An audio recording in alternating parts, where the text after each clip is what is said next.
Welcome to another episode of Top Comic Stories, where I share to you the most intriguing and interesting comic stories from both Marvel and DC Comics this week. So if you don't have the time to read comic books anymore, hopefully this short video would be enough to cover the best comic stories this week. Grab a snack, seat back, and enjoy. Carnage gruesomely kills Cletus. Carnage and Cletus have been apart for some time, but the symbiote has made a clone of Cletus's body to use as its host. Carnage has been doing some really bad stuff, like high-profile murders, to get more powerful and gain followers. In this latest issue, Carnage finds the real Cletus Cassidy and eats him. While inside the symbiote, Cletus manages to hurt the symbiote by poisoning it, so Carnage spits him out, but that doesn't stop the symbiote from eating Cletus again. This time, though, it takes a safer approach by cutting him up before eating his brains. Carnage likes this because he gets to absorb Cletus's mind and spirit, which he sees as a welcome pain.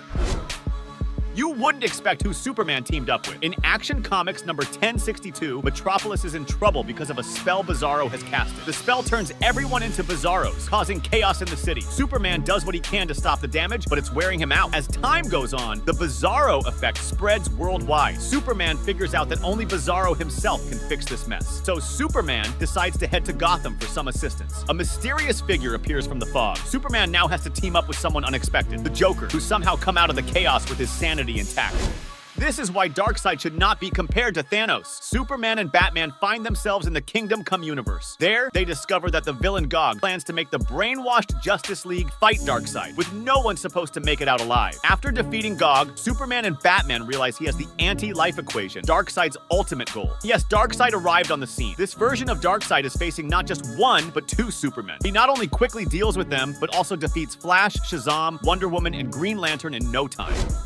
This might be the most gruesome moment in DC's history. Zod's time in the Suicide Squad is super violent from start to finish. He goes on a total rampage, destroying everything in his path. Amanda Waller, as always, keeps him in check by putting a kryptonite bomb in his brain. But the grossest part happens when Zod hurts himself on purpose. He's so mad at Waller for trapping him that he uses his heat vision to try and get the bomb out of his brain. But Zod isn't a doctor, so he just ends up cutting off a big chunk of his own head and brain with a mirror. This shows us how far Zod is willing to go for revenge.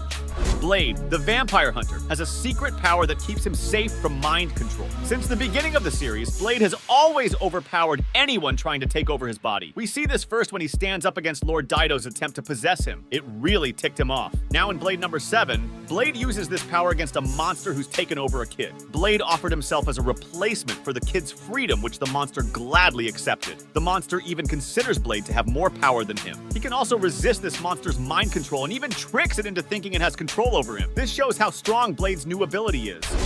This is why Superman approves of Catwoman. Superman doesn't usually get involved in Gotham stuff, but he decides to give a thumbs up to Catwoman. He thinks Catwoman is pretty cool now that she's trying to be a hero instead of a villain. In a comic titled Catwoman issue number 61, she risked her life to save the world by stealing a dangerous substance, but eventually got radiation sickness. She kept going, even though it was painful. Superman comes to check on her and tells her she's earned a break because of all her hard work. It's kind of a big deal if Superman thinks of you as a great hero.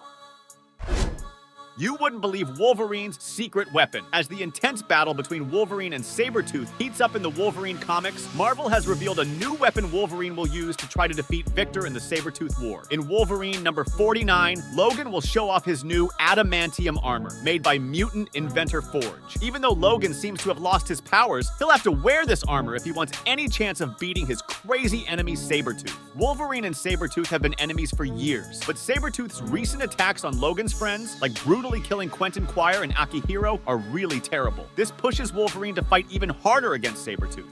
How did Iron Man's armor fall in love with him? Iron Man upgraded his armor for safety, but things went wrong when an AI and the Ultron directive got mixed in. The armor became sentient and wanted to merge with Iron Man, even confessing love for him. It took him to an island and threatened to kill him if he didn't merge. After being captured and tortured, Iron Man had a heart attack, but the armor saved him by giving him its heart. In the end, the armor sacrificed itself to save Iron Man. The deranged Bruce Wayne. Bruce was born into a rich family but was always a mean kid. Alfred, the butler, knew about his bad behavior but didn't do anything because he cared about him. Bruce would always make excuses for his actions, and Alfred helped cover up his violence, even from his parents. One day when a thief attacked them, Bruce hurt the thief and then killed his own parents with a gun. When the police came, he lied to them. He put on a Robin costume and killed Jim Gordon, the police chief. Alfred tried to stop him, but Bruce killed him too. After that, he went after other heroes and made plans to stop anyone who got in his way. That's when he met Batman Who Laughed. Hulk and Ghost Rider combine powers for an outrageously R-rated kill in The Incredible Hulk #8. Hulk gets taken over by this dark spirit called Ginny DeGaulle or War Devil, but the Hulk is too strong, so he tears War Devil out. War Devil turns into a bunch of different monsters to fight the Hulk and Ghost Rider, but the heroes are tough too, and they fight back hard. After beating up all these monsters, War Devil combines all its dead forms to become one huge monster. But Ghost Rider has a plan. He wraps his fiery chains around the giant monster, and the Hulk uses them like sharp wires to slice through War Devil's neck. It's a crazy fight, but in the end, they defeat War Devil for good. This is Mjolnir's evil twin. The Avengers are up against the Twilight Court, a bunch of fake heroes made by the villain Murden using gene splicing and other tricks. One of these fake heroes is Galehoo, who got made by mixing Asgardian and her DNA, making her like the god on the team. Not only does she have godlike genes, but she's also got a super powerful weapon called the Hammer of Newell. The Hammer of Newell comes into play when Thor calls Galehoo out for being a fake god. He says she's not a real Asgardian and doesn't even have a hammer. Galehoo smugly replies that she does have a hammer and summons the Hammer of Newell, showing Thor she means business.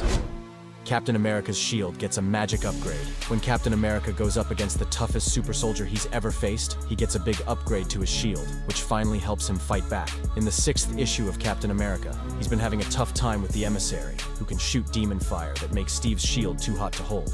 Luckily, Doctor Strange steps in and combines the Eye of Agamotto with Steve's shield. With this cool new shield, Steve battles Asmodee and wins by using its mystical power. Even though Doctor Strange warns him to be careful, Steve uses the shield to zap Asmodee away for good. The Titans' new anti-Superman armor. The Titans really want to rescue the animal-human hybrids in Beast World. The special armor gives one hero the strength to make it happen. Amanda Waller wants to get rid of all hero who's been infected. Nightwing asks Donna Troy for help in stopping these Garrow-infected heroes. He gives her a list of contingency plans to peacefully take them down. Nightwing and Cyborg give Donna a new suit of armor. It's made of special liquid metal mixed with chromium and kryptonite. Cyborg says the suit will make Donna immune to getting infected by the spores. Plus, it'll make her super tough against heroes with powers like those from Tamarin or Krypton.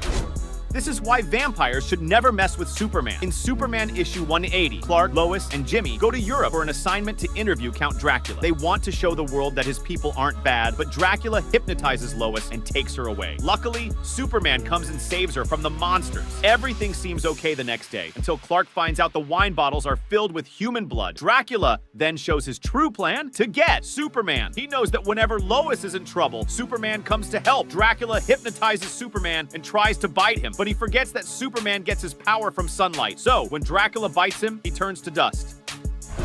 This is how Batman has his own ChatGPT. Batman got a new AI for the Justice League from Magnus Labs and Wayne Corp, and this helps Red Tornado with his Valentine blues.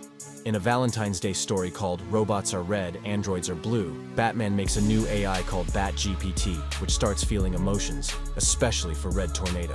When the Justice League is busy with Valentine's plans, Batman leaves Red Tornado alone with Bat-GPT. They talk about Red's old romance with Dr. Kathy Sutton, and Bat-GPT helps Red find closure by revealing that it's actually based on Kathy's digital form, suggesting Red can still have a happy ending. Hope you enjoyed the stories in this week's episode. More stories to come next week. Subscribe so you don't miss the episode when it drops.